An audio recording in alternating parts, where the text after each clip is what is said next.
What if godlike Naruto was vampire ophis movie? Inside of the bedroom of a small 4-person home was a man sleeping soundly. He was on his back while having the blanket coming up to cover his chest. The bedroom was decorated in the finest oak furniture, a large bookcase with many books of different areas and different styles, a large plasma screen TV, and a closet that hides its true size. But in the bedroom was a man who just pushed the blankets off and looked up at the ceiling to cover his eyes from the sun shining into his face. This man had blonde hair that was spiked, blue eyes that were the deepest shade of blue and with slits in them. And having a tan complexion, uniquely he had whisker-like marks on his face resembling that of either a cat or a fox. The man carried a blank expression when he noticed one of his arms would not move, so looking over, he saw a bundle on his right side, moving the blanket. He was not surprised to see a white-haired woman with dark skin, and black and lime-green rabbit ears growing out of her head. This woman was known as Zest, and he was a dear friend of his since early childhood and someone that became one of his closest confidants, but then he felt someone pushed into his back. Naruto-sama, he could hear her moaning in her sleep and the scrapping of what felt like horns going against his spine. Looking under the covers, he saw another nude woman with long black hair. Golden horns out of her head growing forward, black eyes. A tattoo on her forehead and on her left arm, and an extremely busty figure. She looked as if she was a noble woman of great lineage if not for the demon-looking horns. This woman was Celia, and she was a powerful demon that possessed a rare power that gave her control of people if she ordered them to do something. Only her voice is needed for success, but her powers were useless against him and some of the people that followed him, but she was more there for him. While both women were different in looks, powers, and genetics, the one thing they currently shared were the bite marks and dried blood on their necks, with small puncture wounds slowly healing. Geez, you both can be suffocating at times. Naruto rolled out of bed and quickly got clothes to take a shower. He stopped when he walked past the closet. Hanging on the wall was a beautiful katana. He looked at it longingly before he exited to the bathroom and started to bathe. While he is washing his hand, he felt someone scrubbing his back and recognized that it was Zest, who must have woken up when he left the bed. But unlike most people, she used her breasts covered in soap and started rubbing them against his back to wash him down. Before he could object to this treatment, Celia appeared in front of him and was doing the same to him but to his chest. Naruto sighed, and just let them do what they wanted while he focused on washing his hair and the water going down his body. After he was washed down, he did the same thing for the women who moaned from the touching of his hands on their breasts and hips, leaving them blushing from the attention and time he put into them. The moaning shower time soon ended with him walking down the stairs wearing a school uniform and seeing the last two people of his house in the kitchen. One was sitting at the table playing with her puppet, which was a weird rabbit with an eye patch. The child in question looked to be old enough to be in 2nd grade, and she had long blue hair, blue eyes, and wearing a cute little school uniform for children. The other is a mature and sophisticated looking man wearing a black suit with a white shirt and red tie. He had short black hair and blood red eyes with slits in them, making him look incredibly intimidating. He gave Naruto a small smile. "Morning, Naruto-sama, I made breakfast for you and the women. I am already finished feeding little Yoshino and her friend Yoshinon. They are ready for their busy day at school." "Thank you, Muzan, you are truly dependent and that is something I hold in high regard," the man smiled. "Of course, as you are the only one I've deemed worthy of serving," Muzan replied with a courtesy bow. It was true. Back when Naruto was born ages ago, Muzan had served the founder of the vampire race as a vampire himself. After Alucard had either died or disappeared, no one is sure.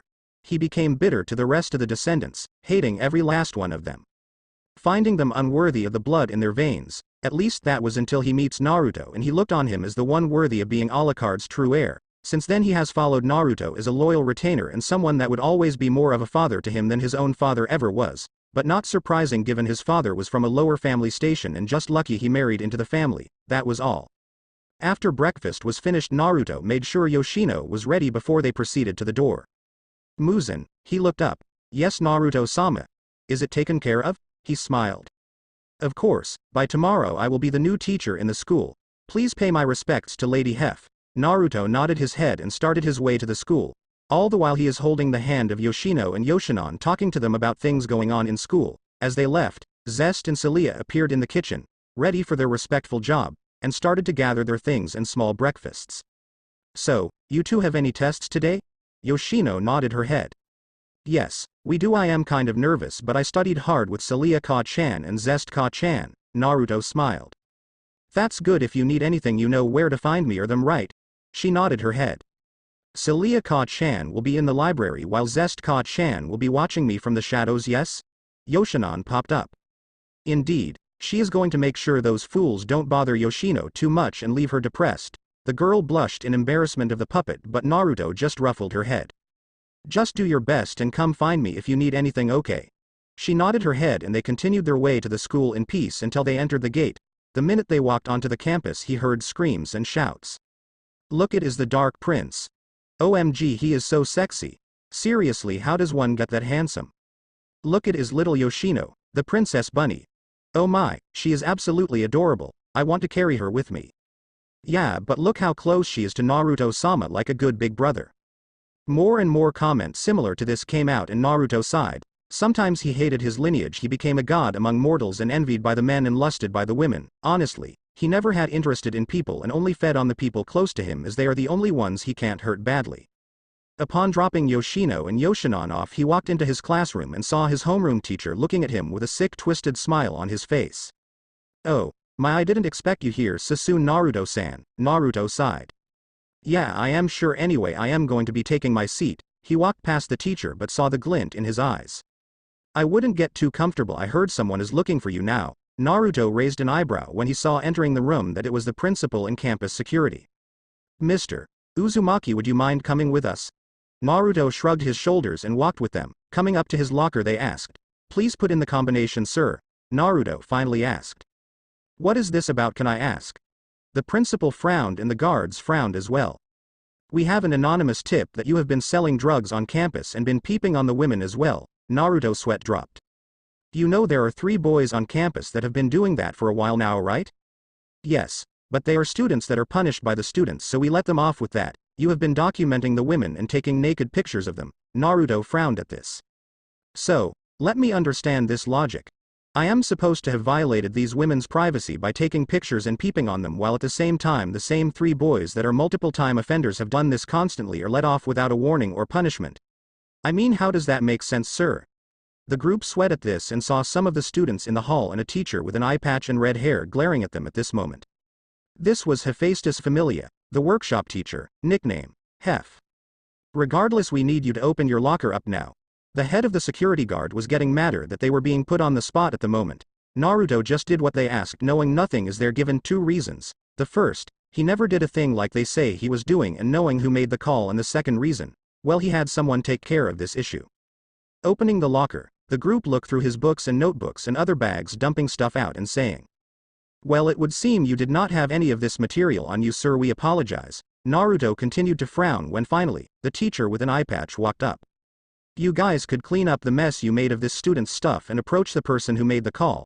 The guards grew red in embarrassment and finally Naruto said. You know, I do know that a teacher named Shido was cited doing these same things that you mentioned. I caught him on film. Naruto reached into his back and pulled out a black phone that was not his. He actually had Muzan fade this into his bag after he did his recon work a while back. What the hell? That's Professor Shido. There on video was the professor giving students drugs, peeping on girls, and even showing hidden cameras he has put into the locker rooms of the women changing room. The guards were furious they got duped and that the man that called this in was trying to frame a student. Worse, the principal was ashamed of this as he hired Shido not knowing this disturbing information. Mr. Uzumaki, we apologize for the trouble, would you please give us a minute? The security guards went into his homeroom and Naruto, without anyone seeing it, was smirking at this. Stupid human, you thought you could pull this off on me? If Caesar couldn't do this and Julius, who the fuck did you think you pulled this off, huh? Poor fools. In minutes Shido was taken out in handcuffs, screaming and cursing at them. Naruto just saw him lock eyes with him and he waved at him while subtly giving him the middle finger. The principal left with the group to officially fire Shido while Naruto turned to Hef. Thanks for the help with that, Hef. It would be annoying to explain how I cleaned all of this mess. The woman smiled. Well, I still owe you for a while now, get back to class, Mr. Uzumaki. Hef giggled at this, knowing her leader always hated being a student to her and she always held it above his head. Well, at least when not around Muzan, as she was terrified the fuck out of him. Seriously, his arm turned into something akin to a monster with mashing body parts and she could not tell where one thing started and another ended. It was freaky as hell. Going back to class, they met their substitute, who quickly walked into the room and soon told them the reason he is there. Naruto smiled, knowing Muzan would fill in this position starting tomorrow thanks to his influence and the fact that Shido would be officially gone forever, which remind him, he would deal with his so-called father and brother that have been thorns in his side as well, keeping him in this school for too long in his opinion. Naruto, after the day got rolling, he was bored out of his mind. He had passed all of his classes or just slept through them as he found repeat information tiring. More in the sense, he knew more about history than everyone in the building put together as he lived through it, so, when the time for free period came, he just went to the library where he found a quiet table and slept there with Celia watching over him as the school librarian. The day went like this for quite some time until he woke up and had to go to his next class, which led to him running into Sona Shitori or Citri as he knew her. "Hello Sona, what can I do for you today?" She stared at the man and asked. "I wanted to apologize for the mess you were in earlier today." Naruto smiled slightly, making some of the girls nearby to blush. "It is pointless to apologize for something I did not do. Honestly, that fool has it coming given how corrupt the rest of his family is, but then again the loser of the family has to get his feeling of superiority from somewhere, no?" Sona frowned. "Indeed. Now Naruto, I would like to ask if you were willing to talk to me after school." "There is stuff." Naruto held his hand, stopping her. "Sorry, I have something that requires my attention after school and I can't reschedule it. Sorry. Maybe some other time." Tsubaki did not like this human was blowing off her king so casually as if they are beneath him in some way. But Sona nodded her head and walked back to her seat talking to her friend Rias Gremory and her friend Akano. Naruto snorted. These devils were too full of themselves, thinking they are the best. He would knock them down, but he did that years ago and knows that the Maos wouldn't dare to step against him. Naruto slept the rest of the classes until the day ended, wondering if Yoshino was near the gate. Yoshino, the girl in question, was making a flower necklace for her two-san when she saw someone at the female kendo's clubroom. Three males were crowding around a hole where they were trying to get a look in what looked like a hole in the wall. One boy was not able to see in the hole as his two friends were crowding around it too close, but the brown hair one said, "Dudes, come on, we should get out of here before someone sees us." "Are you kidding, dude? This is the best spot ever." "Yeah, I mean, look at the beautiful women inside." The brown-haired teen frowned. "I would, but you guys are hogging, and honestly I am starting to question if you are ever going to let me look." Yoshino was watching this and wondering. Should I say something? Yoshinon made that decision for her. Perverts. They are peeking on the kendo club. Girls screamed at the sound of this information and soon rustling was heard. Yoshinon, why did you do that? Well, we had to let the women know. I mean, their privacy was being. She was quickly swiped out of Yoshino's hand and she clenched her fist. Realizing her friend was up in the air, she quickly reached for her, but the bald teen quickly shoved her down, messing up the necklace she was making. "You little brat, thanks to you our peeping time was ruined." "Yes, and what is with this stupid puppet? I mean, it is so hideous." Yoshino had tears in her eyes. "Her name is Yoshinon and my brother made it for me, give it back." She reached but was pushed down again, and this time she saw her friend being stretched. "No, stop it. You're hurting her." The two boys ignored her and just started pulling on her arms. Finally, the brown-haired teen, frowning at this, finally had enough, punched the shaved head one. "Man, cut it out. Seriously, why are you doing this to a kid?" Picking up the puppet, he dusted it off and handed it back to Yoshino. "Sorry about that. I hope you don't have a bad feeling about me." She looked at her friend and the puppet jumped to life. "What is your name, perverted one?" The brown hair one laughed a little. "I am Issei, you bastard." He was hit by the shaved hair teen, but before he could continue his rant or rush the child again, the kendo club came out. "You pervert, we should have guessed. First you peek on us and now you are harassing a child, have you no shame?" "Wait." The girls turned to Yoshino, who was blushing in embarrassment. Issei didn't see anything and he saved Yoshinon, please forgive him this one time please. She got teary-eyed and the girls blushed at how adorable the child looked. Alright, well, allow it just this once Issei, you get a pass." The teen sat up and released a sigh of relief. "But we catch you doing this again and well punish you worse than before, got it?" He nodded his head in fear. "You too though." They quickly grabbed the shaved and glasses teen and dragged them away while talking about removing their man card. This caused Issei to pale and pray for their safety. Turning to Yoshino and Yoshinon, he pats her head. "Thanks for that, Yoshino, right?" She nodded her head. "You're not like those other two." The puppet jumped into his face. "Yeah, you're a pervert, but you're more controlled than them, so why are you hanging out with them?" Issei sighed. "Well, they are my only real friends on campus, so I don't really have much a choice." "Well, consider this earning my friendship then." Turning his head, looked in shock seeing Naruto Uzumaki, the Dark Prince of Kuo. Yoshino ran up to him and hugged him. "Thank you for protecting Yoshino and Yoshinon. I owe you for this." He blushed. "No problem, I mean, my friends were being assholes." Naruto smiled. "Yeah, listen, you want to know how the women are attracted to me?" "Yes, please." He bowed to the man. "The simple thing is that I own my own perversions but control the impulses for privacy." Huh. Naruto thought of the best way to put this. Think of this: you are a pervert, but if you are only this way when the times call for it, then it is considered sexual appetite rather than perverted. No. Issei thought it over. Makes sense, I guess. Naruto smiled. Tell you what, you apologize to the women you peeked on and be honest about this to them and tell them how you are changing for the better and it'll help you out with your reputation. How's that sound? The teen smiled. Yeah, I would like that. Naruto held out his hand and they shook on it while Yoshino and Zest, watching from the shadows, smiled. Naruto made his first friend in centuries, but Naruto froze for a split second, sensing something out of place with this teen. It seemed as if the universe was centering on him for some reason and he can't explain why. It was like Jesus, the world was revolving around him and it was for some reason. This friendship just got interesting. Wonder how the others are going to react. I might have found the world's chosen hero? Later, Night Shido was in his place growling. He got fired from his job for his actions and for trying to frame a damn student. He is a professor, he could do as he damn please and the students should worship him for this. That damn brat will pay for this. He threw the bottle of alcohol into the wall but heard his doorbell ring. Walking up to it, he cleaned the disgusted look on his face and smiled. Hello? Standing there was a black hair woman wearing a black kimono and gold sash. She had a pale complexion and dark red eyes with slits in them. Greetings, Shido, is it? Yes, who might you be? The woman smiled. I am someone that was sent for you. I believe it was to relieve the stress of this life off your shoulders. He gained a perverse look on his face. Please come on in, then hate to leave such a lovely lady in the hallway like this. What is your name? The woman entered the room, but when Shido closed the door, his predator-like eyes didn't notice the red-eye woman getting a sadistic look on her face. Her eyes were shaking from the pure rage and hunger in them. It's Muzan, she stated as she looked around, hiding her emotions by not looking at Shido. Tell me, dear, are you hungry? We are going to be using a lot of energy tonight. The woman laughed and then turned to him. I am afraid the only thing that I am hungry for is your blood. She showed her fangs. The lights shut off, and soon the entire room started to glow. Shido saw some kind of monstrous-looking tentacle closing in on him and he tried to open his door. No, no, no. My life can't end like this. I am a professor. I don't deserve this. The woman laughed. You dare to say that after trying to harm my lord, Naruto-sama's will you defeat me? Goodbye, filthy human trash.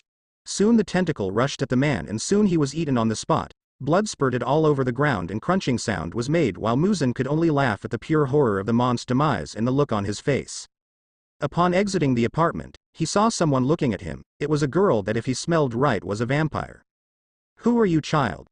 The girl rushed to him. Are you Lord Muzan? The vampire that serves the Vampire King? The mon's eyes widened and growled. Who the hell are you? The woman bowed to him. My name is Elmenhilde Karnstein. I am here to find the Vampire King. Please, if you know where he is, please, I must see him. Muzan frowned. Naruto-sama has no need for your affairs, go away. She grabbed the bottom of his kimono, almost making him take her head off for dirtying her clothes. Please, I must speak to him, if not then please take me as a vassal for his use. Muzan looked at the child inside out of pity. She was a vampire here to find the true Vampire King, someone that ruled over the race for years. The last of a strong lineage that ruled, and now rumors are there is a civil war brewing between her clan and the clan of the Pretender's Tepes family. You may meet him, but you will not dare utter this to the devils or others that live here. You do. His eyes gained a mad glint. I'll kill you and devour your clan for the insult to my trust. She nodded her head and soon led her to their home. Naruto Uzumaki. The name he chose to live among humans, but the name vampires knew as Narushi Dracul, the Vampire King, the strongest vampire, the second Alucard, Death's avatar, the final vampire, humanity destroyer, and the title he knows best. The vampire who killed his family for destroying his light. Naruto was standing outside the house of Issei Hyodo and he was waiting for him to come outside. Lately, he had been doing this as a way to get to know the little pervert and the one that the universe seemed to want to focus on. While at first the man comes off as a massive pervert, which he is, the teen actually has a good and honest heart. Seeing this, he took it upon himself to help him develop better habits when meeting and conducting activities around women and other men. Doing this would help him build relationships with other people and get him away from the negative crowd. Naturally, the first day that this all happened was quite the adventure. Flashback begins. Day after friendship. Naruto was standing outside the Hyodo residence and upon ringing the doorbell he saw a woman open up, seeing him and Yoshino, Yoshinon, and Muzan standing there. Hello young man, how can we help you? Naruto saw Muzan flinch. The man hated that anyone treated him like a child or beneath him, Something he has worked on controlling when the time was required, but he knew he went out and killed demons and stray devils that got in his way afterwards, or the occasional criminal human. He had to do a lot of cleanup on some of those crime scenes, sadly. Sorry for disturbing you, ma'am. I am here to walk with Issei to school. My name is Naruto Uzumaki, and this is my sister Yoshino and her friend Yoshinon. The little girl shied away from the woman making her coo at it, and the puppet waved at her. The man standing next to me is our new history teacher, Muzan. The man tilted his head and bowed, smiling at the woman charmingly. Oh my. He told us that he made some new friends, but I didn't think. Please wait here a minute, I'll get him down. She shut the door, and soon after some yelling from inside of the house, the door swung open, showing Issei. Whoa, you're here. Yeah, I figured we should head to the school together, you know. He smiled. Also, this is Muzan. He is our new history teacher. Please treat him with the most respect. The man glared at the teen in question, and Issei swore he saw his eyes turn red with slits and even start shaking. Right, let's go. With a quick shout at his parents about not starting something again, they walked to school. Naruto smiled, seeing he was an honest man and was ready to make some amends to people around him. So how are you today, Issei? I am good, though kinda nervous about what I am going to talk to the girls about. I mean, what if they don't believe me that I am honestly trying to change for the better? Naruto sighed. There is a chance given your history, but it is not outside the realm of possibility that they will believe you. He then gave Issei a charming smile. Speak with honesty and trust me, all things will fall into place. Okay. After talking about classes and dropping off Yoshino in her classroom, Naruto and Issei arrived at the kendo club. The girls, seeing the dark prince and one of the biggest perverts on campus, they frowned. What could they possibly want with each other? Ladies, I hope you are having a good morning. The girls blushed at Naruto's smile. We are, but what is he doing here, Naruto-kun? He smiled at Issei. Well, he is here because there is something he wants to tell all of you. He motioned the pervert forward, and without waiting a second, the teen got on the floor on his hands and knees while bowing to the girls, his forehead touching the floor in a position similar to someone who is in complete submission. I am very sorry. The club was silent and no one knew what to say at this very moment, but eventually one of the girls walked up to him and asked. What are you sorry for? Everything. For peeping on you girls. For taking pictures, and violating your privacy and talking lewdly about you in public. It was not right, and I am really sorry and want to start making some amends. He looked at the girls with fire in his eyes that made them all take a step back. So as of now, I've volunteered myself as a practice dummy for all of the clubs that I peeked on. Meaning that you girls can use me for practice and throw me around as much as you like for the next month. If that doesn't convince you, then I'll do it for another month until you are satisfied. He then reached into his bag, showing them the phone he kept that had all their dirty pictures, before handing them over to the closest girl and then taking the actual pictures he had and dropping them in the trash. While the girls were about to say he could just retrieve those, he then lit a match he got from Naruto and dropped it into the trash can, letting the pictures burn. The group was shocked, but eventually one girl walked up with long black hair and wearing the kendo uniform in a way that was tighter than expected with her C-cup. You really going through all of this just to tell us you're sorry? Yes. He then smiled at them. I know it is not something that is going to change overnight, but I hope one day you girls can see that I really just want to be friends with everyone that I can. He then shook his head. Anything you want me to do, I will do within reason. Well, see how long that lasts. The girls were mixed in feelings, but what no one knew was that two boys were watching this going on and they were intrigued with how hard he was trying. Might be interesting to see if he keeps his word, no? Yes, we shall see. Flashback end from this point. Issei kept his word and was a practice dummy for at least a month until the girls were convinced he was really trying and showing them where all the peeping spots were. But sadly, with the good then came the bad, and some more good. The bad thing is that he got into a heated fight that day with his friends, and learning he sold out all their spots. They claimed he betrayed their code of brotherhood just so he could get it in with Naruto. Issei countered and explained that he was just trying to see things from the perspectives of others and how he was hurting them with his invasion of privacy. The friends did not listen, and in the first day he was pranked and bullied by his former friends, causing him to become quiet throughout the day. Within the coming weeks he was constantly ridiculed and taunted by them, and while he was still a pervert and was willing to admit it, he was more than willing to try and tone down on it just a bit to keep things from becoming out of control. But the good news, since he left his friends and bad habits, he ended up being invited to join the boys' kendo club, and surprising most, he had some talent for it. He made friends with the two aces of the club, and soon they became active friends of his outside of the club and even took him out their club's dinners and lunches. In time, Issei became better respected by the men on campus, and seeing him in a more positive light, while the girls still apprehensive about his perversity, they were willing to let it slide since he was making a change. Sadly, That did not mean things were going perfect, as some students including the Kendo Club's president was not sold on his change of heart, and she made that clear to him. The other girls at least were hearing him out and why he acted the way he did and admitting he was wrong to treat the girls as objects or just some form of lust, and got to know them better. The same was vice versa, and in time Issei was known as the redeemed pervert and thus given more time with the girls as long as it was where people could watch his hands. Naruto on the other hand was enjoying school a little more, with Hef and Muzan both being there. Apparently Muzan fell into the category of a man with the affection of almost all the women on campus. This included the teacher, as many of them found themselves almost creaming themselves when he looked at them. Sadly, Muzan showed no interest and showed his dedication to having his students succeed, especially Issei, whose grades were improving slowly. He demanded perfection from the boy and had him as a student he tutored after school and on the weekends when he came over. Overall things were progressing nicely for all of them. That was until a couple months later Naruto saw Issei coming to campus and he was surprised what was on his shoulders. It was a beautiful raven hair girl with purple eyes, wearing a weird school uniform of some kind and having an alluring aura about her. More importantly, she had great proportions to the rest of her body, including her breasts and ass, that were very seductive. Issei was looking at her and had a lustful smile, but it was more subdued than one would think. However, Naruto saw the girl was looking at him with fake fondness and thus he was weary. More important reason, as he could tell what she really was. A fallen angel. How annoying. Two shadows moved out from behind him. Naruto-sama, you want us to do something about her, Neo? Yeah, we can make her disappear really fast if you want, but I would prefer to take her apart slowly.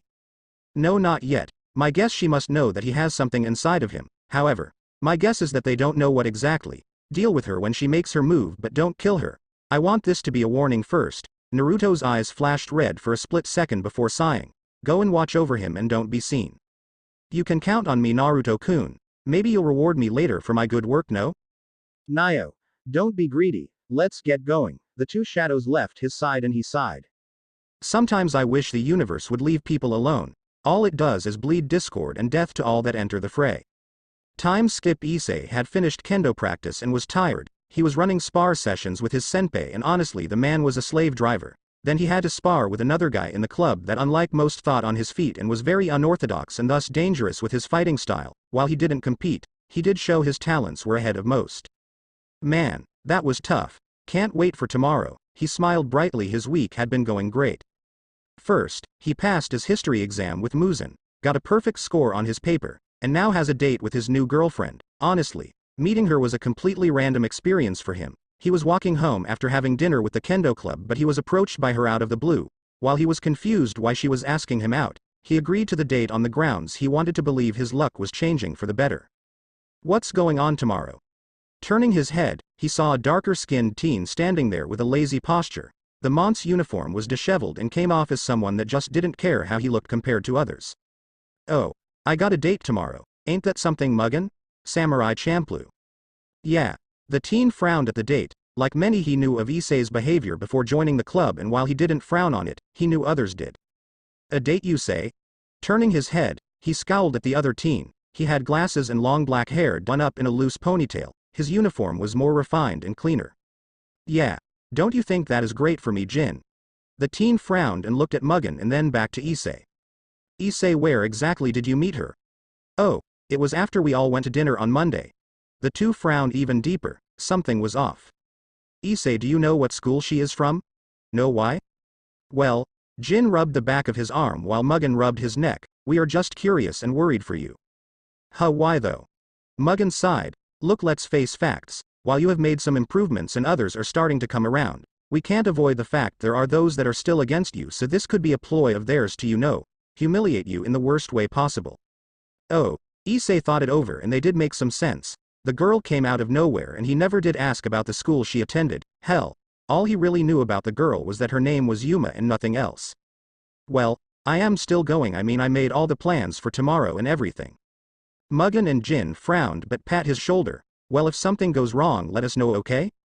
Yeah, that is what friends are for, man. Issei smiled and walked off while the two decided they would find out what happened on the date after tomorrow.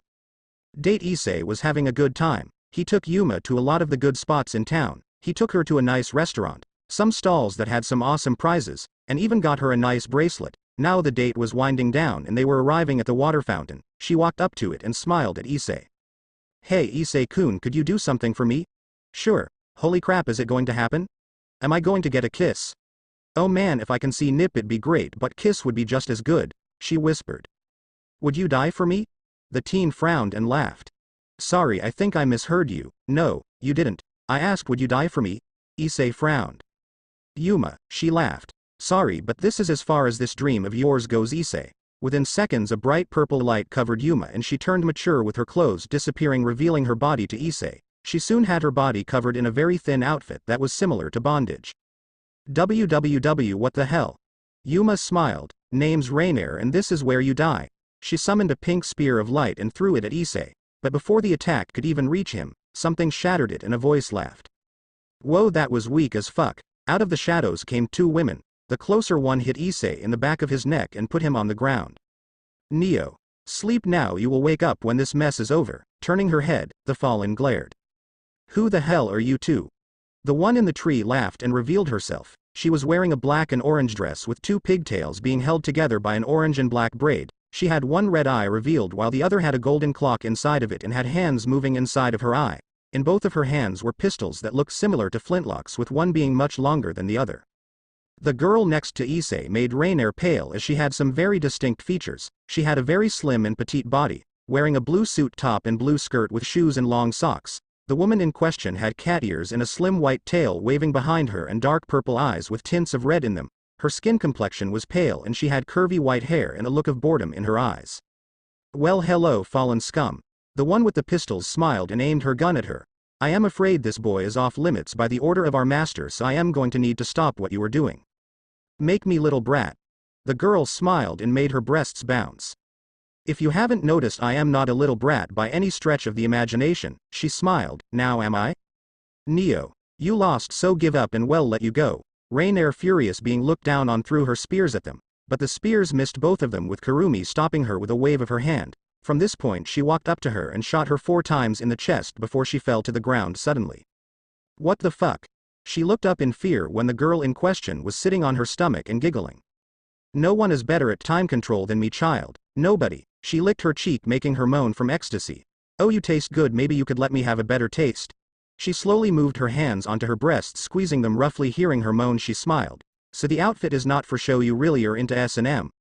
Well, good to hear, as I have a sadistic side that would love to take you for a ride you'll never forget. She then moved her hands to her nipples and pinched them harshly. Rainier was sweating like crazy. This girl was doing things to her body she couldn't stop and love. It was scary, and the fear grew as she felt her lick her cheek again and then brush against her lips. Want you let me have a better taste of you, my dear fallen angel? She was about to assault her mouth, but there was a cough. Neo. We're not supposed to do that, you know, Neo. Our job is to stop her. Now let her go, Neo. Ah, no fun. The girl jumped off her chest while waving at Rainier. Don't be a stranger, I'll be waiting for when you want more fun. Rainier, seeing that she had an opening, unfurled her wings and took off. After the fallen was gone, Pito looked at the boy and picked him up. Come on. Master will want to see the boy, Neo. Yeah, sure, still I feel there is something wrong with him. Kurumi reached into his pants pocket and smiled. So that was what I sensed. She showed her friend the slip, and it was one of the Gremory clan, and this annoyed her. Neo.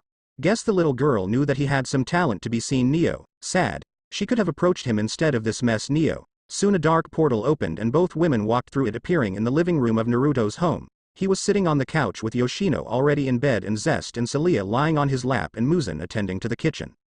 I see the matter was dealt with. Yep, Neo. Turns out that the Gremory heiress was waiting for the poor thing to die. Neo. Interesting. Well, it doesn't matter. Naruto looked at the slip in Kurumi's hand and it turned to ash. The girl is too naive to think I would allow someone as important as him to join her side where he can be manipulated into her web of deceit. Master. Turning to Zest. Why exactly is this boy important?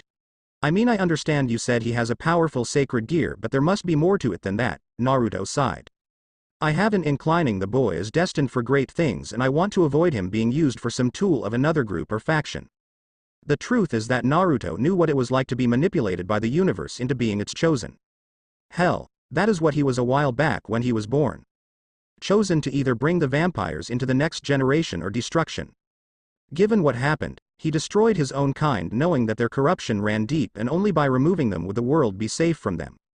Since then he has monitored all who were favored by the universe, from Jesus himself and many other races that had figures of similar nature and humans. Almost all of them had the same problem. They were center of some kind of culture or empire and thus putting them in a manipulated state that they could be controlled. During the time of those periods he was seen as the devil in cultures to manipulate those that were considered holy and he was thus casted into obscurity. Sadly, he failed to save all but Jesus, who defied the system and became a deity of sorts. Now he wanted to help Issei as he felt this was for the best and he would not allow another faction to do harm to an innocent human. Regardless, what are we going to do with him? I mean, the devils are obviously going to know someone interfered in some way. How are we going to explain this? Simple. Naruto bit his finger, causing Zest to freeze at what he was about to do. Naruto-kun, you can't be serious? You would bless this child with your blood? Indeed, after all, your blood is not strong enough to change him and biting him would only turn him into one of our own and I doubt he would want that. Muzan entered from the kitchen. Master, please wait a moment. Naruto looked at him. While their blood is not sufficient for this transformation, mine is. Allow me to do this. Naruto raised an eyebrow. This was unusual. Quite honestly, Muzan hated all races. In fact, the only thing he did not hate was him, and that was only because he was a descendant of his creator. He never found pleasure in the company he kept or his followers, finding them overbearing or needy for his taste of his attention. Naruto understood where the man was coming from, but he honestly was just someone that hated other races, viewing them as beneath Naruto. He can't recall how many times he had to stop Muzan from killing someone due to the fact the person in question looked down on Naruto and himself and demanded respect from them. Muzan, are you sure? I mean, you know what this would mean, right? The man sighed and bit his finger before dropping the blood into the boy's mouth. Yes. I unfortunately now have a subordinate that was a human. While distasteful, my lord, it is better than you wasting your blood on him. Naruto frowned. Very well, Zest, would you? Without waiting, she started lapping up the blood coming off his finger and moaning from the filling she was getting from his blood. You see, for Zest his blood is like a drug, something that was addictive. The few times she fed from Naruto was due to special reasons and her doing something extraordinary. In her lifetime with him she had only fed a total of 20 times, and that was something that was very small when compared to Naruto feeding on her, which is almost constant. Well, the process should be done. Naruto looked at Muzan, finishing looking over Issei, and sighed. Things were going to be complicated from here on. Whistling, he saw the vampire girl that Muzan brought back to their home appearing before him. Elm, is it? Yes, Naruto-sama. What is it you need? Elmenhilda replied, not minding the nickname given to her, actually thinking it was nice. Naruto frowned. Starting tomorrow you are going to Kuo as a student and classmate of Issei Hyodo to make sure that the devils stay far away from him. My lord, may I ask why? Muzan and the others glared at her, making her shrink under them. You dare, Muzan, enough. It is an obvious question. She is not questioning me, just wanting to know. Naruto smiled. You see, Issei was targeted by the devils in this region, and I fear that if he left alone, he might be seduced by them. Also, I need you to explain everything to him as best as you can, please? Yes, my lord, I shall not fail you. Naruto smiled and walked to her. Good, do this and I shall give you a great gift that is coveted. What would that be? Simple. Naruto showed his healed finger. I shall give you a taste of my blood. Elm was shocked. My lord, that is too much for a lowly servant to earn, Muzan growled. If the master says you will earn this, then you shall earn this, do not question it. Elm cowered under the glare of the ancient vampire, muttering apologies. Naruto sighed. Just do your best, understood? Yes, my lord. Naruto smiled and clapped his hands. Now then, I think we should all head to bed. Elm, meet Issei outside his house and please be discreet about things. Will do, my lord. Everyone was soon leaving, with Pito taking Issei home and having the memories of the family think he showed up at home after the date went bad. At the same time, Naruto felt Zest and Celia sticking to his side, and he sighed from how clingy they have been recently with new additions showing up. Then again, why wouldn't they be? He was the only man in the world that fed from them, so they would want to stay near him. Kuo. Next day Issei was freaking out. Seriously, he did not know what the hell was going on and it was bothering him. He didn't know where to begin, but he guessed he should recall his earliest memory. First, he remembered his date with Yuma, her turning into some kind of monster, and then waking up at home. His parents said that some people from school brought him home after getting his heart broken on the date, when they told him that he was not sure why, as he did not recall something like that happening. Next, when waking up, he found out a beautiful girl was waiting for him outside and it disturbed him. First, her appearance was that of a doll with long light blonde hair, pale complexion, red eyes, and wearing his school uniform. She told him that she was a new student and one of the people that brought him home yesterday. Thus, they were going to walk to school today, and he was shocked by her carefree attitude and the way his parents seemed to daze off when looking at her. Upon leaving the house, he learned her real name is Elmenhilda Karnstein, and she was here on orders of Muzan and Naruto. Apparently, she was aware of his date and what happened, explaining that his life has changed. First and foremost, he was now a vassal serving under Muzan, who served Naruto. She revealed herself as a vampire, freaking him out, but explained she did not need his blood, but he worried about himself, asking if he was turned into a vampire, but she told him his situation is more of a pseudo-immortal human now that is loyal to Muzan. Hearing this, he understood a bit of what she was explaining more in the case from past anime. He watched people like that generally are able to survive most things but can die if the situations call for it. What's more, he arrived at the school and almost no one remembered his date minus a few people. Most of the other students thought he was crazy, but his friends in the kendo club recall his date and asked how it went. He explained the cover story Elm fed him, and the guys comforted him by telling him there are more fish out there better for him. He was happy to have support, and the girls in the kendo club offered their condolences and admitted that it was sweet he went out of his way for her, showing he was a gentleman at heart, and if they had tried, they would have given him a chance of his own. He was happy to hear this and started on practice before classes. But the minute he entered the classroom, he found himself with Elm, and she was standing next to him when two people entered the classroom. One being a pretty boy he knew all too well, Kiba Yuto, and the vice president of the student council, Tsubaki. While most thought he hated Kiba for his good looks and everything, which is partly true, the real reason he hated the guy was that he saw how fake he was. The fake smile didn't fool him, as he knew that something was really wrong with the guy due to him brushing off all the girls. After being called by them, they were now in the student council room, and he was nervous seeing so many famous people of the school there. One was the two ladies of Kuo Rias Gremory and Akeno Himejima, the mascot Kaneko Tujo, the student council, and the new guy Saji, who was some handsome blonde guy. It has been a while, Elm, the vampire smiled at Sona. Indeed, it has been. How have you been, Sona? She smiled at the vampire briefly. I've been good, but I am curious to know why you are here. I did not know you would be transferred into the area recently given the situation at home, the girl shrugged. I am in town serving a new family, and thus my loyalty requires me to be here. More importantly, this is Issei, as I am sure you are aware. Yes, I am familiar with him. Sona stared at the boy, who sweated under gaze and the gaze of Rias. I am aware that he knows what happened last night. Yes, he does. Excuse me. The boy in question raised his hand. Can someone give me some contexts of what is going on right now? Elm looked at him with a neutral expression. Don't worry about it too much, Issei. This is going to be a short meeting and it will not happen again. She stared at Sona. What is it you want, Sona and Rias? We are curious about how Issei is alive. You know the Fallen was going to kill him, so did that mean you saved him? Rias frowned. She was annoyed her plan failed. She was going to let Issei be killed so she could revive him and make him a loyal servant and hopefully help her with her problem at home. I didn't save him personally, a friend of mine did, but that is all I am allowed to say on the matter. Allowed or will? Sona stared at Rias, seeing her getting annoyed by the pure aloofness of the girl. Allowed. My master has forbidden me from speaking further and has ordered me to keep Issei in my sights. She then glared at the girl. That also means out of the grasps of you devils. Devils. Issei was freaking out and Sona sighed. Yes, Issei, we are devils. Contrary to the stories, we are not as evil as people make us out to be. As you can see, most of the people here minus yourself and Elm are devils. The wings sprouted out of their backs and he started backing away slightly but felt something tingling in his hand. He was not sure what, but it was calling to be released. But what the hell does that have to do with Yuma, or was it Rainier last night? Simply, Elm stared at Rias. The devils knew about the fallen angel that was dating you. Instead of doing their job and eliminating them or just removing them from the area, they let them do their business with you, planning on leaving you to die so they could bring you back as one of their own without your consent. Issei looked at the devils and saw they were trying to hide it, but it was the truth and he was annoyed. While asked, he might have done it, but now seeing as they were purposely putting his life to death that sealed it, he would not trust them. I don't think you and your master understand their position right now, Elm. Sona glared at Rias. Rias, stop. Elm scoffed. You think I am intimidated by you, sister of Lucifer? Please, my master would swat you away and flay your skin for all to see if you so much as touch either of us. Indeed, out of the shadows everyone saw Muzan with a glare on his face and his eyes red with rage. Professor Muzan, you're a vampire too.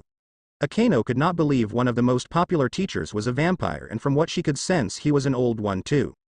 Yes, and I would like you insects would leave my servants alone. He glared at the group while his aura grew. Anger me further and orders be damned, I will slaughter all of you here and now and try and see if I don't. He saw Rias was about to mouth off against him, but Sona silenced her and bowed.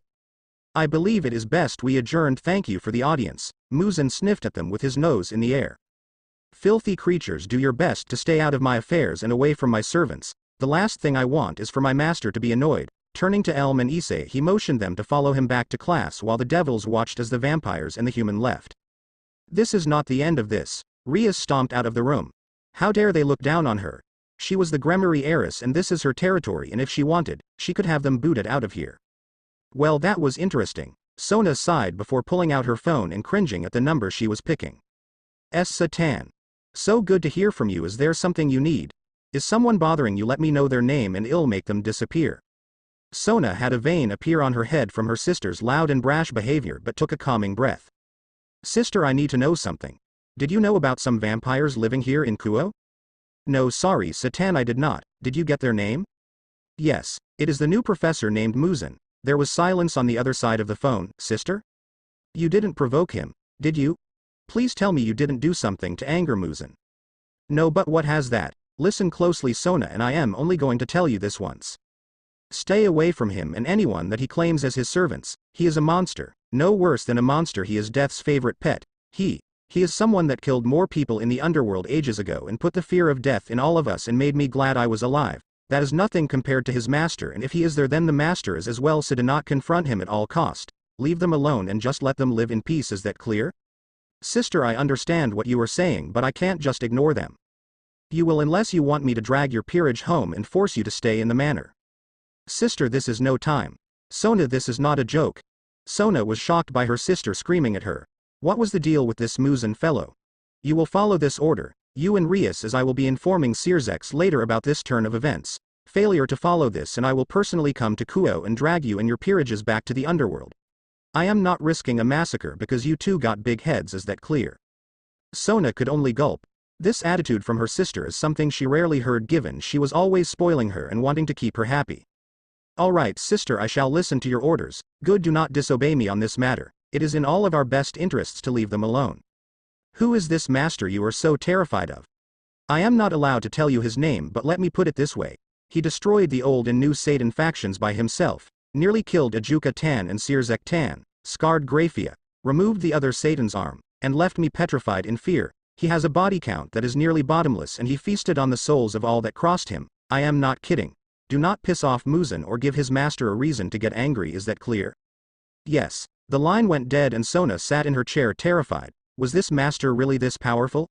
Did he really wipe out that many people and leave most of the Satans so scared that they dare not question him to the point they were wanting to keep him happy? That was a train of thought that terrified her. Near the end of the school day, Issei was about to leave when he saw someone watching him. It was a woman wearing a maid outfit, and for some reason he could feel she was trouble. So, hurrying past the door to his club, he proceeded to look for Yoshino. He found her and Elm waiting for him at the main gate and quickly took Yoshino's hand and walked away from the school. So that is the one Rias-sama is interested in. How interesting of a person that is. She was about to follow, but the hair on the back of her neck stood up, forcing her to turn around. Standing there was someone that made her pale. Celia was waiting for Grafia to make a move, but seeing it was to her daughter, she was going to put an end to that. Hello maid, we need to talk about you stalking my daughter and Muzan's current servant. Grafia paled and knew this was not going to be good. On the road, Issei was looking around and feeling the world around him. Apparently, he learned from Elm that the power of sensing the world is not something unique to them. He could tell his senses are higher than normal and that he was strangely more akin to the feeling of power that was coming off of people. Like when a normal guy walked by him, he could sense that he was fairly normal and average, but when looking at Elm or Yoshino, he can sense immense power coming from both of them. He felt Muzan in class and he nearly fainted at the darkness and thickness of his aura. It was terrifying to see, and he feared to see the aura of Naruto, who he claimed as his master and the others told him was even stronger than all of them. Are you alright, Issei? Yeah. Just getting used to this right now. I mean, it is so overwhelming. The little girl nodded her head. Yeah, it is, but you have nothing to fear. Naruto loves all of his followers even if he never says it. Plus, he doesn't discriminate against anyone. Issei raised an eyebrow. How would you know that, Yoshino? She shied away from him until he saw something appearing out of her back and it shocked him. They two wings that looked as if they belonged on a butterfly. One being multicolored and the other being black and purple in shade. It was shocking, and at the same time he saw some kind of light aura coming off of her and her eyes shining with power. Yoshino, what? I am part of a rare race known as the fairies. Fairy, really? He smiled. That's pretty cool. I mean, you looked cute before, but now you're just plain adorable. He rubbed the little girl's head, making her blush, and without warning shouted. Baka. Without warning, Issei felt himself lifted off the ground, a fist imprinted on his stomach and him going head first through a tree and then passing out with blood coming out of his head. Issei, I am sorry. Why you're strong. Dying now. Issei passed out with his spirit leaving his body and Yoshino trying to pull him out of the tree while Elm was helping. Hey. If anything happened to him, she might not get that delicious blood that she was promised as a reward and she wanted it, damn it. Time skip at the manor. Naruto looked at Issei with a smile while noticing he had a small lump on his head and said. Now then, shall we discuss what is going to happen? Quick question. Naruto nodded his head while sipping some wine. If I learn all the things you want me to learn, does that mean I'll become powerful? Powerful enough to achieve that dream of a harem. After all, supernatural women are attracted to both power and personality. If you continue on this path and you'll soon have both, the teen smiled. Then what is first, Naruto-sama? Naruto laughed. Naruto is fine. It's been ages since I had a real friend, Issei. The teen smiled and held his hand and shook the hands of the man that he would learn as the strongest in existence. Naruto's backyard. It has gotten more lively around here. Everyone is enjoying the peace and quiet minus the occasional explosion, Naruto thought as he was sitting on the porch while drinking his glass of wine. At least that's what he told Yoshino to avoid telling her it was Zest's blood. Naruto still was not ready for her reactions to seeing him drinking blood so casually, especially since she is just used to seeing him feeding from time to time and thinking they are having adult fun. Not too far enough, but he was not going there yet. Next to him at the table was Celia, who while wearing some glasses was going over a couple of papers. Celia was grading the papers and making some small adjustments here and there, or making note to explain this in better detail. Yoshino and Zest were standing off to the side of the yard with his daughter working on summoning her magic and controlling it into a small ball, with Zest explaining the procedure to her. In front of him in the midst of his vision was Issei, who after finding out that he was something beyond a normal human is training vigorously, not in the sense that he wasn't crying in fear of having magical spells fired at him at high speeds. Elmenhilda seemed to be enjoying the process as she was just casting basic spells and sending the blasts at Issei while Muzan was hanging in the background watching. You must move faster, Issei, and use less muscle movement in your dodges. Sorry, Muzan-sama. Stop talking and work. Issei gulped and got back to dodging the blasts in fear of Elmenhilda either of hitting him or Muzan punishing him for failing to dodge. Why am I doing this? Issei thought. Flashback. Issei, you need to improve your power and skills, Naruto stated as he did some assigned reading. I am willing, Issei stated, but you need to train with a higher ranked being, one several steps ahead of you, Naruto continued. Naruto looked to his left, seeing Muzan pouring him water. Muzan will be your trainer, Issei, Naruto stated before he turned a page in his book. Issei looked at Muzan and froze. Muzan did not look happy at all. I think he hates me, Issei thought as he pissed himself, but isn't he just a servant? Oh, and Elmenhilda will train you too, Naruto stated, the vampire perking up at hearing her name. Of course, nah, my lord, Elmenhilda caught herself. End flashback. That's right, Elm is teaching me dodging and how to sense magic while Muzan is driving me into the dirt to build my endurance and physical strength, Issei thought as he got back up from being hit. Naruto took a deep drink of his blood and sighed. The last few days had been a hassle and a half. More so, dealing with people from the underworld that came to see his family and inspect Issei. Flashback. Naruto. One of the Satans sent a member to investigate Issei, Celia stated as she bowed to Naruto, who was showering. It makes sense, Naruto replied as he washed his hair. But she intended to get close to Yoshino to get to Issei, Celia continued. Celia could feel the water stop in place as she said that. Did you kill them? Naruto asked in annoyance. No, she did not do anything. She heeded my warning and returned back to the underworld, most likely informing the Satans of our station here, Celia replied worriedly. As long as Yoshino isn't hurt, I don't mind them observing us or Issei, Naruto replied as he continued showering. End flashback. And then there is Issei's family, Naruto thought. Issei was also told that he would have to move out of his parents' home for a while, or at least until he was strong enough on his own to protect them in case something came up. More so, he was reluctant, but after explaining that he would be staying at their home and he would be allowed to enjoy his own room without consequences, he was on board. But he would have to talk to his parents tomorrow during the first day of the school week and tell them the news. The cover story is that they were tutoring him privately and thought it'd be better that he stays with his friend and the teachers to hopefully bring his grades up. Ding. Naruto stopped what he was thinking and saw Elmenhilda helping Issei up. That was much better, Issei, Elmenhilda stated with a smile. You are getting better by the day. Just need to keep at it and you will be able to sense magic. After you finish your next set of training, We can start your hand to hand. What training? Issei asked. A dark and malicious feeling hit Issei's back, turning his head and paled at the sight Muzan glaring down at him. Before Issei knew, he found a lump on his head and him having to sit on his knees before the pissed-off vampire. You will work harder. That was barely worth any form of praise and something that will not represent young master, is that clear? Yes, Muzan-sama. Issei was shaking and sweating from the terrifying him man begging. He learned from this to avoid him getting more pissed at him. Good, now we begin your cardio for the day. I think 10 miles shall suffice. 10. I've barely done. He glared darker at Issei while closing the distance between them. Did you dare to question me, boy? No, squeaked out Issei while Elm was shivering in fear of Muzan and his rage. Everyone else either continued on with their own things or just ignored the pissed-off vampire. Let's get started. His body shifted around and soon took the form of a giant black dog with dark red eyes, large fangs, and a black aura surrounding it. Issei said nothing after seeing the dog, knowing what this was supposed to do, and he was sure as hell it motivated to outrun the dark hellhound from hell.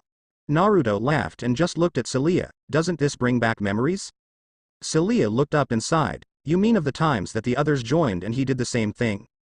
Yes. Celia smiled slightly. Yeah, I remember. She sighed and put her pen down. Well, I am done grading all the papers. And how did they do? Naruto looking down at the paperwork and seeing that Yoshino and Issei's stuff had stuff written on it or just changed. For Yoshino, she passed all her homework and her essay on family was excellent for someone her age. She turned to Issei's work and sighed. I hate to say it, but the perverted brat has improved. His schoolwork barely needs corrections and his study notes for his test are better than when he started. Naruto smiled. Meaning? Yes. Celia leaned back and pulled out her cell phone from somewhere. Seriously, Naruto never knew where she kept it on her flimsy dress, but he was not about to ask. I'll give her a call and see if she would be willing to do that blind date like I promised. Naruto laughed lightly. You see, there was a bet. Issei wanted to improve in his schoolwork but was lacking certain motivation, so Naruto decided to appeal to his pervert side. In doing this, he told him that Celia has a girl that he would like to meet and would fit into his desires. But he could only get a date with her if he promised to bring his work up and that it was to the level that Celia deemed worthy of said date. Knowing that he could possibly get a new date with a pretty demon, Issei doubled his efforts in the last few days and started to really buckle down on his schoolwork. Now she would have to call her friend and get her to agree to the date, and it annoyed Celia as she thought her friend would either feed into his lust or just break the poor kid. Well, who knows? Maybe she is soulmate. Celia scoffed. I doubt it very much, Naruto-kun.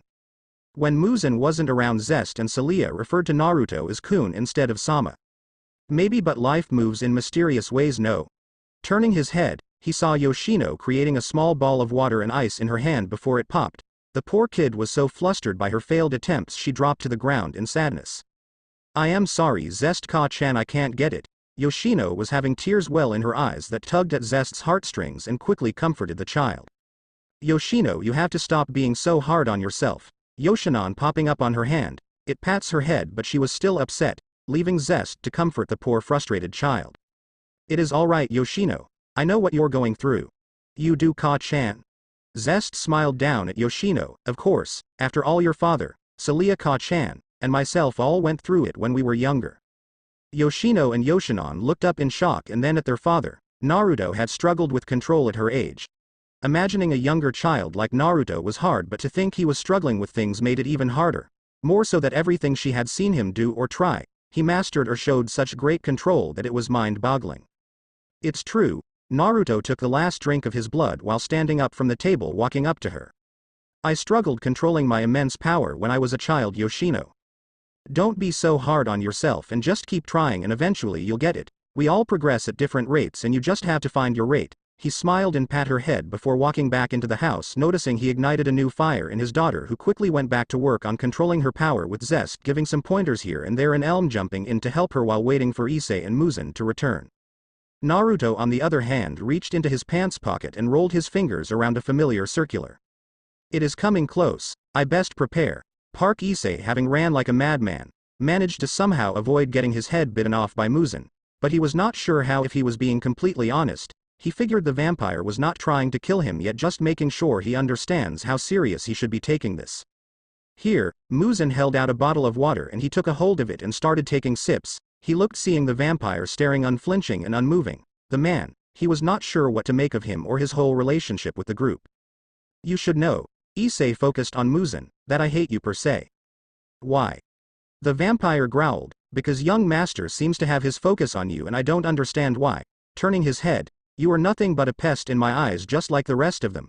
People that were just barely worth getting noticed by Naruto-sama and people that should be grateful to even be in his presence. Issei flinched. Muzan never struck him as someone that just hated everyone around him, just seemed more annoyed than anything. However, he sighed, there are always exceptions and that would be young Yoshino Master's chosen child and those two women he keeps around. So, you don't mind them? He growled, there are few I don't mind but if I must stomach someone being with my master it is them. At least they serve a purpose greater than just his friend. He said the word friend as if it was acid. Issei flinched, they act as his feeding source, family, and companions if he ever gets around to actually mating with them. Wait. You're saying he has never had sex with them? Muzan glares making him shut up and shrink under his gaze. Yes, if you must know, he has never laid with them due to reasons. Issei got quiet, he was not sure what to make of this information. One hand his friend has two very exotic-looking women at his beck and call and not tapping them, but another part of him knew that his friend must have reasons for not doing it but he was not sure what they were, but seeing Muzan's pupils shaking he knew. Better than to ask him as he was not sure how far he would go to restrain himself from killing him. Hurry up, we must head home and start preparing for the afternoon. You must continue your studies if you are to ace next week's test. Right. Issei got to his feet and started walking quickly behind Muzan. He looked at the ancient vampire. Muzan, it is Muzan-sama when it is just us, is that clear? Yes, but I had a question more about you. The vampire turned his head. Well, I was wondering, how did you come to serve under Naruto? Muzan sighed looking up at the sky, ignoring some of the nearby women swooning over him. It truly disgusted him that so many lowly creatures would seek to be with him just for his looks and not knowing him. I was created by Naruto-sama's ancestor and founder Alucard. In the time of old I was his oldest and closest confidant when he was out in the world conquering all that he encountered. However, over time I noticed my master breeding with lesser vampire clans and wanting to expand his bloodline. He told me that it was to ensure that one day I would have another master worthy of serving. After he told me this, he ordered me to stay behind and he disappeared, never to be seen again. He growled at the sight of a human abusing a female woman with a vicious backhand. Muzan walked up to the man and without warning he sent a straight-up axe kick to his chin, sending him flying into the sky. The woman screamed in shock until Muzan tapped her head and she passed out and the man came falling down to the earth. Or he would have if Issei didn't see something come out of his back and quickly devour the man on the spot, leaving nothing behind of the once mentioned human. In time, he continued his story unperturbed. I met many of my master's ancestors and deemed none of them worthy of serving. While some were powerful, ambitious, or cunning, the truth is that none of them were all these things and more. I soon grew to fear that I let my master fade away from my life without a reason. But then, he smiled brightly at the memory and Issei saw his eyes lighten in joy. That is when I met him, my little master and the one that I would one day serve with the same conviction as Alucard. Flashback. Muzan looked at the child in front of him. He was staring at him and it was annoying him more than anything, more so, that none of his family have ever given off this feeling as if they were looking into him and judging him for something. The child in question was no older than 7 but he carried himself as someone twice his age with great grace and poise. You are Muzan-sama no?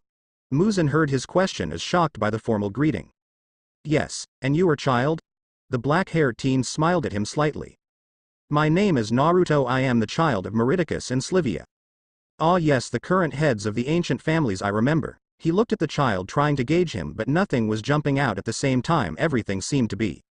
I was wanting to meet the vampire that is rumored to have served Alucard-sama. He smiled. I am grateful for the chance to finally stare into your eyes and see the truth of your person. Oh? Does this mean you think you're worthy of me serving you? No. Muzan is shocked by the answer, finding this to be an insult. I don't think I am worthy of having you serve me because you are too good for me.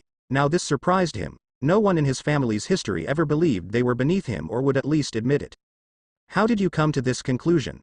Simple. Naruto rubbed the back of his head. I am nothing more than a child compared to all around him, and while I am strong I fear that I am not worthy of praise that is given.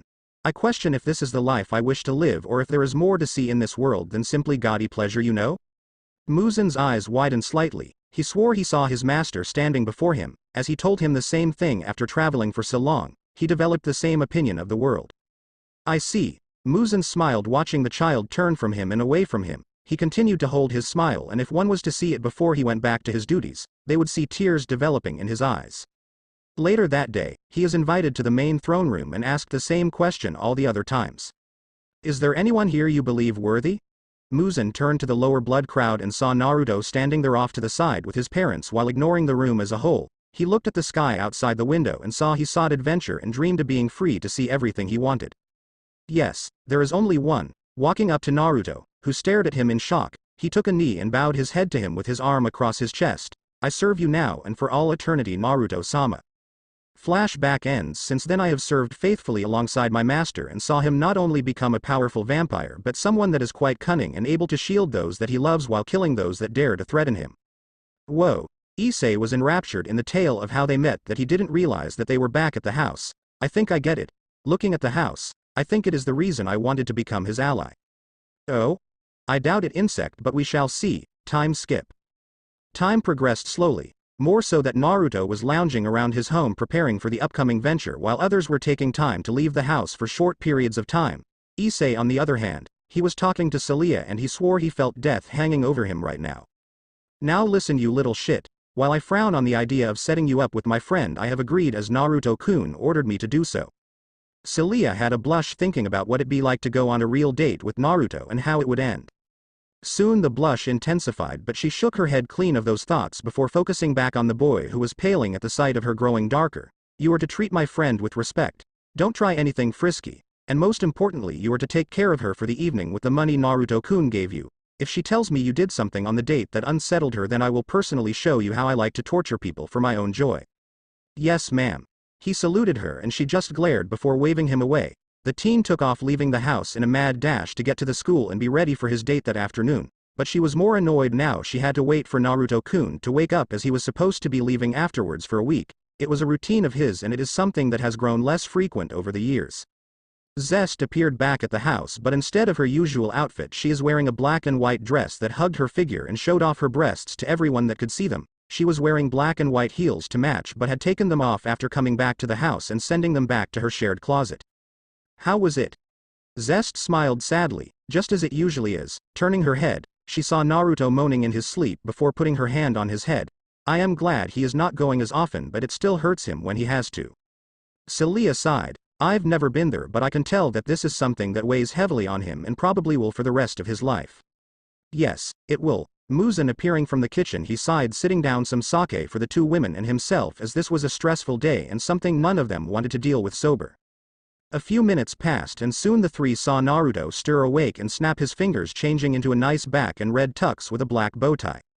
See you all in a week. See you, Naruto-kun, please come home sooner if you want. Naruto smiled and gathered his magic, summoning a pre-made basic into his hand and enveloped himself in darkness before disappearing from the room. At the school, Issei was relaxing with his kendo buddies in the dojo, with Mugen walking up to him and seeing his change of clothes. Yo, you got another date?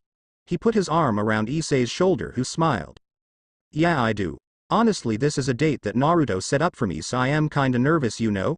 He hid the fact that it was really Celia to avoid rumors flying about the relationship of teacher and student. Really? Mugen smiled. Well, if the girl you are going to meet today has a sweet tooth. I heard of this cool new little sweet shop in the market district that just opened up. Apparently, it has a variety of sweets for anyone that would want some. Great, that is a big help, as I didn't know where to take, but that should help at least, Mugen laughed. Yeah, plus they serve other stuff like sandwiches and stuff, so there is more to work with if nothing else. True. Also, one of the random kendo guys said, there is this place my brother works at called Dragon Imperial. If you want, I can call him and ask if he can reserve you a table. Seriously, that is like the best restaurant in town. Issei went up to the man and bowed his head. Please see if your brother can. I really want to show this girl a good time and show a better side of me, you know? Sure thing, buddy. He pulled out his phone and pulled up his brother's number. Get ready, man.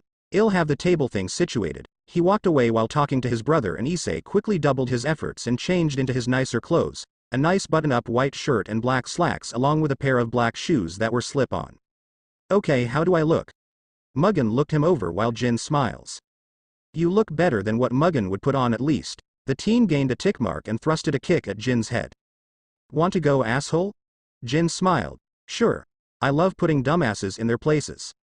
Within seconds the entire room was watching Mugen and Jin fighting in a free-for-all kendo match while Issei's sweat dropped. I thought the people I am running with are nuts. He sighed and walked outside into the front of the school where he felt his heartbeat intensify. He was not sure how things were going to go. I mean, would she like him? What if he didn't take her places she likes?